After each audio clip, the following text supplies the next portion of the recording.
नमस्कार आम चैनल आपण मानकु स्वागत। आज आम जानिबा किछि नुआ कथा।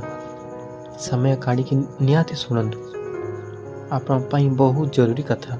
सोरिष तेल सहित लुण मिसई छाती रे घसिले जमा होइतिबा कफ बारी जाइथाए।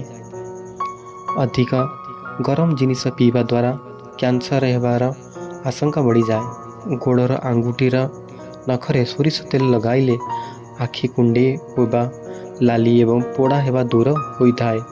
जोर रे जर होइतिबा समय रे जदि हेंगुर सेवन करंती एथिरु जल्दी आराम होइथाए। ठिया होइके पानी पियंतु नहीं। एमिति कले आंठू गंठी शीघ्र कमजोर हो जाइथाए। ठिया होइके पानी पियंतु नहीं। एमिति कले 40 वर्ष परे आंठू अंटा शीघ्र दर्द होइथाए।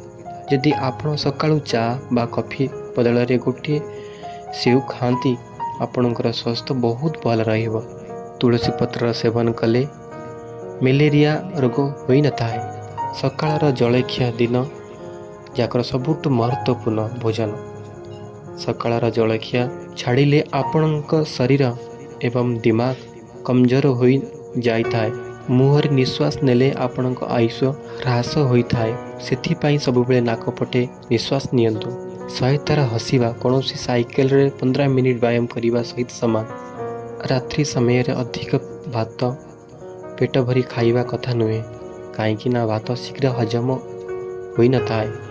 जदि आपणक मुंड जंत्रणा होइथाए तेबे आपण लेंबुर पत्र को बाटी तार रस बाहर करी ताकू सुगंध शीघ्र आराम मिलता है। माइग्रेन समस्या मुक्ति मध्य मिलता है। विद्यार्थी माने परीक्षा पूर्व कदली खाइबा दरकार। एथिरु एनर्जी मिलता है एवं कदली रे थिबा हाई पोटासियम दिमाग को तेज करिथाए, जेउथिरे लेखिबारे बहुत सहाय्य करिथाए। आपण मानकु ए वीडियोटी किमेति लागिला? एही परि प्रेरणादायी वीडियो देखिया पई हम चैनल को सब्सक्राइब करंतु, वीडियो को लाइक करंतु, अधिक रु अधिक शेयर करंतु। भगवान आपण मानकु खुशी रखंतु। जय जगन्नाथ।